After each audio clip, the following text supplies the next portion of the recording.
राजस्थान कांग्रेस के प्रभारी सुखजिंदर सिंह रंधावा आज जयपुर पहुंच गए हैं और प्रताप सिंह खाचरियावास पहुंचे हैं उनको रिसीव करने के लिए। वहीं भारतीय जनता पार्टी की कार्य समिति की बैठक चल रही है नागौर में, जहां से गजेंद्र सिंह शेखावत अशोक गहलोत पर खासे मुखर हो गए। इसके अलावा एक जो बड़ा मुद्दा है, योजना भवन की अलमारी में बहुत बड़ा कैश मिला है। इन्हीं सब मुद्दों पर आज हम चर्चा करेंगे वरिष्ठ पत्रकार और राजनीतिक विश्लेषक प्रदीप बिदावत के साथ में। नमस्कार, थिंक 360 में आपका स्वागत है और मैं हूं लोकेंद्र किलानोत। प्रदीप जी, जैसे कि जो सियासी रार चल रही है राजस्थान में लगातार, रंधावा कब आएंगे जयपुर, रंधावा कब आएंगे जयपुर, कब बात करेंगे, कब मसले हल होंगे, कब पायलट की सुनी जाएगी, कब गहलोत की सुनी जाएगी, ये क्या जो पूरा एक नाटक राजस्थान में खड़ा हुआ था, सचिन पायलट की पदयात्रा, अनशन, सुखजिंदर सिंह रंधावा को लगातार बड़ी उम्मीदों के साथ में देखा जाता है। फाइनली वो जयपुर पहुंचे। एक तो कर्नाटक का जो खेल था वो आज पूरा हो चुका है। 8 मंत्रियों ने और डीके शिव कुमार ने उप मुख्यमंत्री, और राजस्थान का खेल तो और राजस्थान में अब कांग्रेस जो है वो पूरे तरीके से एंटर होगी। दूसरा, बीजेपी ने एक बड़ा स्ट्रोक खेला है कि लोग कर्नाटक के आए परिणामों को भूले कैसे। बीजेपी ने 2000 का नोट बंद किया है। बीजेपी मतलब रिजर्व बैंक ऑफ इंडिया ने। तो 2000 का नोट बंद हुआ है, लोग नोटबंदी को याद कर रहे हैं कि साहब ये 19 मई को ये ऑर्डर हुआ, राजीव गांधी की पुण्यतिथि थी। तो कांग्रेस शौक में थी या नहीं, लेकिन उन्होंने एक मुद्दा शुरू किया है, सेकंड डिमोनेटाइजेशन और तमाम उस पहलुओं से। दूसरा, अशोक गहलोत आज बेंगलोर में थे। वो प्रियंका गांधी के पास खड़े थे जब शपथ ग्रहण हो रहा था, और वहां उनके पास बैठे थे, उनके पास राहुल गांधी बैठे थे। तो निश्चित तौर पे अशोक गहलोत अब कांग्रेस में मजबूत हैं। सचिन पायलट की स्थिति जो है वो थोड़ी सी वीक हो रही है। रंधावा अगर पहुंचे हैं तो अमृता धवन भी 2 दिन पहले आई थी, जहां पे जूतम पेजार हुई थी, आपको पता होगा। अजमेर 2 प्रभारी और फील्ड में हैं, काजी निजामुद्दीन भी आने वाले हैं और वीरेंद्र सिंह राठौड़ भी बाड़मेर में हैं। वीरेंद्र सिंह राठौड़ ने यह कहा है कि सचिन पायलट जो है वो का विवाद जो है, सचिन पायलट अशोक गहलोत का विवाद जो है वो इंटरनल मामला है, जबकि वो शायद भूल रहे हैं कि पूरा रायता जो है वो फैला हुआ है, इंटरनल है। और अभी भी मैटर इंटरनल मान रहे हैं, तो उनकी राजनीतिक समझ और राजनीतिक टिप्पणी जो है उसकी दाद देनी पड़ेगी। तो वीरेंद्र सिंह राठौड़ ये कह रहे हैं कि हम मिलके सुलझा लेंगे। अभी भी उस आदमी को उम्मीद है जो सह प्रभारी हैं, खास करके उस इलाके का जहां सचिन पायलट के जो खास साथी हेमाराम चौधरी, उन्होंने जब मीटिंग ली तो हेमाराम उसमें मौजूद भी थे। ये लगातार चर्चा चल रही है कि सचिन पायलट की अलग पार्टी बनाएंगे। अब प्रशांत किशोर की टीम के फोन भी आने लगे हैं, क्या है आप पार्टी से, मतलब बिल्कुल सामान्य सवाल वो लोग पूछ रहे हैं, प्रशांत किशोर की टीम के लोग। अब वो किसके लिए कैंपेन कर रहे हैं, ये देखने वाली बात है। इंटर्नशिप के फॉर्म भरवाए जा रहे हैं युवाओं जी। क्या आप राजस्थान में परिवर्तन चाहते हैं? बदलाव की बात कहते हैं, मतलब 2 कैंपेन चल रहे हैं। राजस्थान इलेक्शन को समझिए पीके के साथ। हाँ, 2 कैंपेन चल रहे हैं फिलहाल। एक कैंपेन ये चल रहा है चौथी बार अशोक गहलोत सरकार, और एक चल रहा है कि आप बदलाव कीजिए। तो अब इन दोनों में जो है, अब वो बीजेपी की ओर से हो रहा है या पायलट खेमा या तीसरा खेमा जो भी बन रहा है उसकी ओर से ये कैंपेन चल रहा है। ये आगे आपको धीरे धीरे देखने को मिलेगा। आप देखिए कि रंधावा आज जब पहुंचे तो उन्हें लेने के लिए प्रताप सिंह खाचरियावास गए। ठीक बात है। तो कैबिनेट मिनिस्टर हैं, खाद्य विभाग जो राशन कार्ड वाला डिपार्टमेंट है वो विभाग देखते हैं, और जनता से जुड़ा हुआ प्रताप सिंह क्या मतलब अंदाज रखते हैं, कब वो कौन सा फैसला लेंगे, ये 2 ही लोगों का पता नहीं चलता है। एक तो भारतीय जनता पार्टी का शीर्ष नेतृत्व क्या फैसला लेगा, कब क्या बयान देगा और कब क्या चयन करेगा। दूसरा, कांग्रेस में एकमात्र व्यक्ति ऐसे हैं प्रताप सिंह खाचरियावास, जिनका ये पता नहीं चलता कि वो कब क्या कैसे कोई उन्हें, लेकिन खेलना फ्रंट पे होता है। मुद्दा जो भी हो, मामला जो भी हो, चाहे वो किसी की तरफ से बैटिंग करें, मैच हो रहा हो नहीं हो रहा हो, तो भी वो फ्रंट पे खेलते हैं एक्चुअल में कई बार। तो आज उन्होंने कई सारे बयान दिए हैं। जैसा आपने बताया कि पार्टी प्रभारी जो आए हैं, मैं कर्नाटक की बात इसलिए कह रहा था कि कर्नाटक का जो खेल है वो अब समाप्त हुआ है। आज कैबिनेट की बैठक है और वहां से जो उन्होंने वादे किए थे उसमें से कुछ ही समय में वो कानून की शक्ल ले लेंगे, लोगों को राहत पहुंचाई जाएगी। इकोनॉमिक टाइम्स की एक बड़ी रिपोर्ट आई कर्नाटक को लेके कि डीके शिव कुमार इसलिए नहीं बने क्योंकि वो एक सॉफ्ट सेक्युलर की छवि नहीं रखते, और वो छवि जो है वो नजर आती है सिद्धारमैया में। तो मुस्लिम वोट बैंक जो 13-14% वहां का मुसलमान वोट बैंक है, वो किस तरह से जेडीएस में 2000 24 के चुनाव में नहीं चला जाए। उनका ये कहना है कि हमारा जो एक मुस्लिम मंत्री को भी आज कैबिनेट मिनिस्टर के तौर पे शपथ दिलाई गई है, तो कांग्रेस वहां बड़ा संभल के खेल रही है। वो 2024 के लोकसभा चुनावों के हिसाब से तैयारी कर रही है। वहां शरद पवार भी पहुंचे थे, जो कि तो अब विपक्ष को एकजुट करने की कोशिश की जा रही है। ममता बनर्जी का एक बड़ा बयान था। तो आप ये देखिए कि इस तैयारी को 2024 की तैयारी से देखिए। हालांकि अपन बात कर रहे हैं राजस्थान में 2023 के दिसंबर में होने वाले चुनावों को लेकर कि किस तरह से क्या जाजम जमाई जाएगी। अब अशोक गहलोत की चिंताएं कुछ कम हुई हैं, क्योंकि जो आलाकमान को जो पार्टी चलाने के लिए जो चीजें चाहिए उसमें अब कर्नाटक भी मदद करेगा, तो उनका बोझ निश्चित तौर पे कुछ हल्का हुआ होगा। लेकिन आज जैसा आपने बताया, कोई अलमारी में पैसे मिले हैं योजना भवन में, तो भ्रष्टाचार वाली बात जो है उस पर एक बार वापस आना चाहिए कि भ्रष्टाचार है, निश्चित तौर पे है और बड़े पैमाने पे है। एक बाबू की इतनी औकात नहीं है कि वो इतने रुपए लेने की औकात तो किसी सचिव स्तर के अधिकारी की भी नहीं होती। तो निश्चित तौर पे एक बड़ी मिलीभगत, उस अलमारी में 1 किलो सोना मिला है और 2,31,00,000 के आसपास रुपए मिले हैं। तो ये बान कौन भर रहा था ये समझ में नहीं आ रहा है। आप बान भरना जानते होंगे, जैसे शादी ब्याह में होता है, और ये किसका खेल रचा हुआ है इसकी जांच होनी चाहिए। लेकिन यहां तारीफ करनी होगी राज्य की मुख्य सचिव और डायरेक्टर जनरल ऑफ पुलिस, उन्होंने तुरंत एक्शन लिया, तुरंत क्विक एक्शन लिया। ये बड़ी बात है। ऐसे में इसे सरकार का एक्शन भी माना जाएगा। तो अब ये पैसा किसका है और किसने रखा? कई लोग तो बड़े तनाव में, काश हम ही अलमारी खोल लेते। मतलब वहां की स्थिति आप योजना भवन की जो देखो, तो अब ये समझ में नहीं आ रहा कि योजना भवन से अगर इतना कैश मिला है तो वो किसका है, और इस मामले का खुलासा होना चाहिए। और जो ये कहा जा रहा है महेश जोशी की ओर से, दूसरों की ओर से कि भ्रष्टाचार नहीं है, तो इस बात पे तो ये एक सबूत पेश हो ही गया कि भ्रष्टाचार है। कार्रवाई भी हो रही है निश्चित तौर पे, लेकिन बड़ी कार्रवाइयां। रंधावा का एक बहुत बड़ा बयान गौर करने लायक है कि वो जयपुर एयरपोर्ट पहुंचे और वहां जो उन्होंने मीडिया को बाइट दी कि कांग्रेस में छोड़ने वालों की जो हालत है वो आपको पता है जी। तो ये कहीं ना कहीं संकेत है। सचिन पायलट को लेकर जिस तरह की बातें चल रही हैं, वो तीसरा मोर्चा बना सकते हैं, अलग पार्टी बना सकते हैं, कांग्रेस से अलग हो सकते हैं।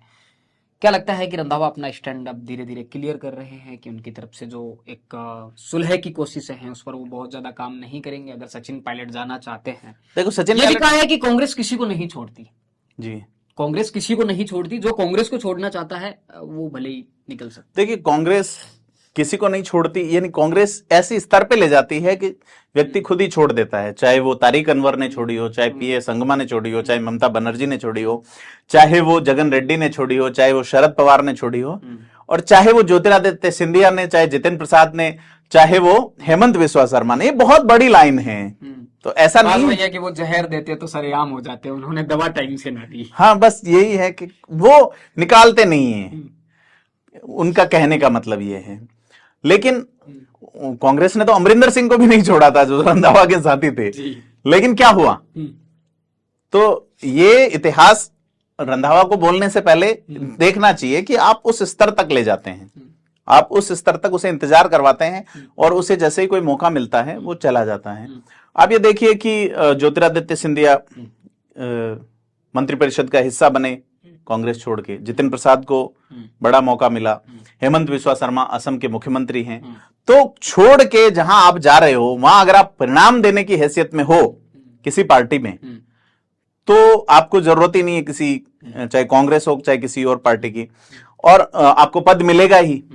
तो रंधावा का ये कहना है कि जो कांग्रेस छोड़ के गए उनकी स्थिति खराब हुई है, तो मुझे ऐसा लगता नहीं है। और ऐसा इतिहास भी बताता है कि जिन्होंने कद्दावर थे और खुद का वोट बैंक था तो उन्होंने तो बड़ा खेल कर लिया। कांग्रेस तो छोड़ी है ना फिलहाल, सुभाष महरिया ने कांग्रेस छोड़ी है। सचिन पायलट खेमे का माना जाता था उन्हें जी, सचिन पायलट खेमे का माना जाता था। और जब भाजपा से जब उन्होंने कांग्रेस में वापसी की, वो बागी हो गए थे, तो फिर से कांग्रेस में वापसी करवाने। देखिए, जाटों में सुभाष महरिया एक बहुत बड़ा नाम है। पूरे देश में सबसे पहले जाट आरक्षण राजस्थान से शुरुआत हुई थी। 1998 में वाजपेयी उनका प्रचार करने आए थे। वाजपेयी को, सुभाष महरिया के पास ऐसा किस्सा चलता है कि उनके पास कुछ कागज नहीं था कि वो वाजपेयी को याद दिला सके कि ये वादा करना है। तो उन्होंने एक 100 रुपए के नोट पे लिखा और ये लिखा कि जाट आरक्षण की घोषणा करनी है। तो जब वाजपेयी ने ये कहा कि हमारी जब सरकार बनेगी तो हम जाट समाज को आरक्षण देंगे। सरकार बनी, लेकिन 13 महीने ही चली और रिजर्वेशन दिया गया।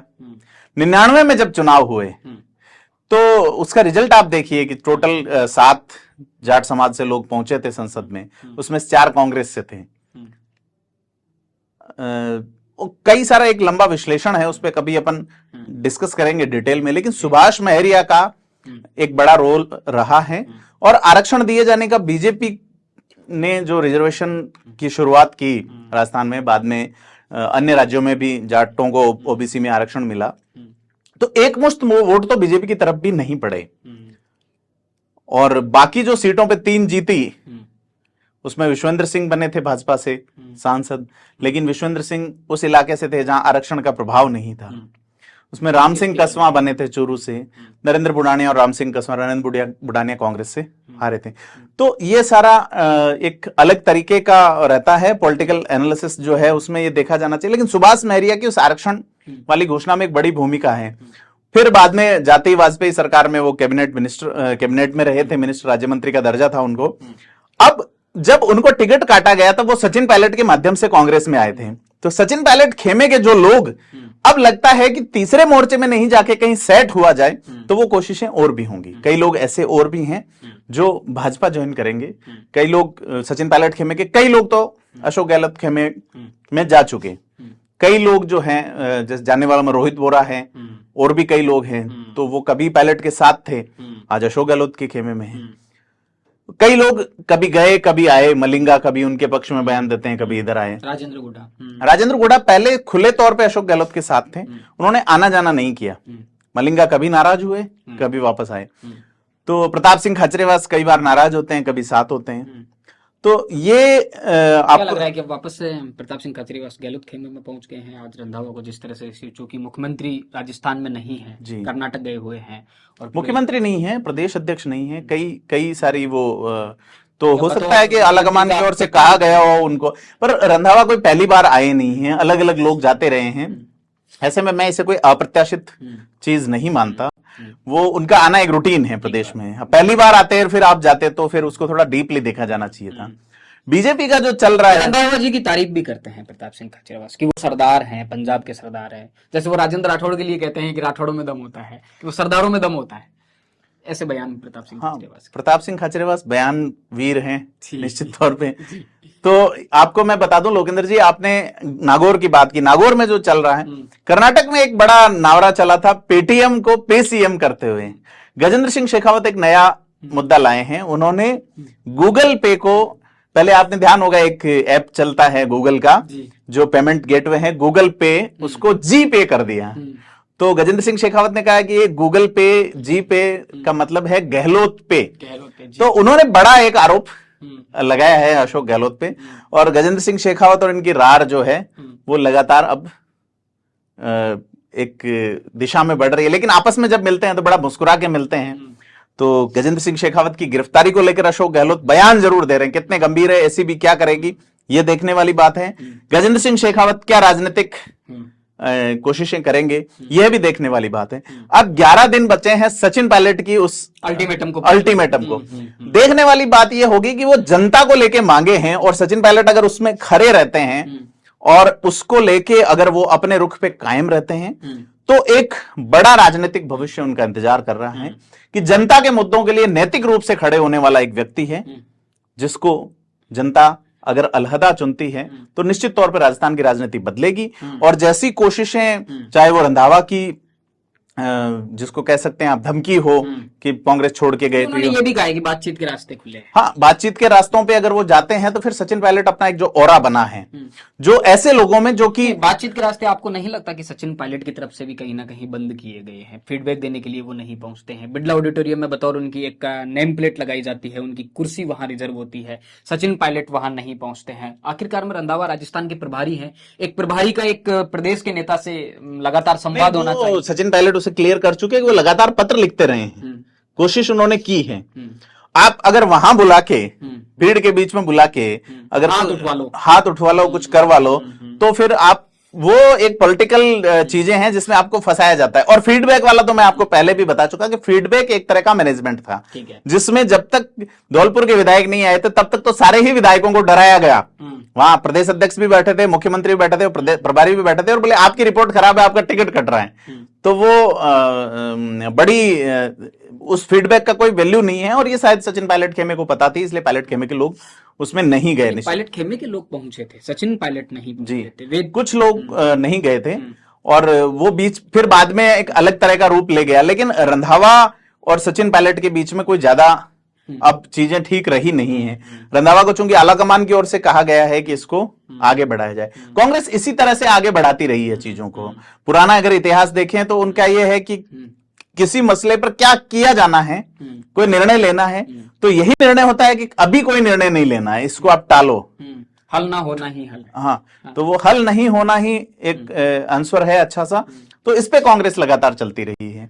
बड़ी चीज ये देखने वाली है कि नागौर में चल रहे सम्मेलन में से क्या आउटकम आता है। बीजेपी कार्य समिति की बैठक है, उसमें आपको बड़े लीडर्स देखने को मिल रहे हैं। तो इसमें यह तय किया जाएगा कि 2023 का चुनाव जो है वो किस फॉर्मेट में, आलाकमान से बात होगी। और उसके बाद में मुझे लगता है कि इस के बाद में बीजेपी जो है वो अपनी कार्य समिति का विस्तार करेगी। कार्य समिति इन द सेंस की जो नए अध्यक्ष हैं उनकी टीम बनेगी।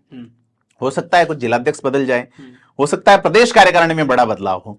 तो ये एक आप देखेंगे आने वाले दिनों में राजनीति में।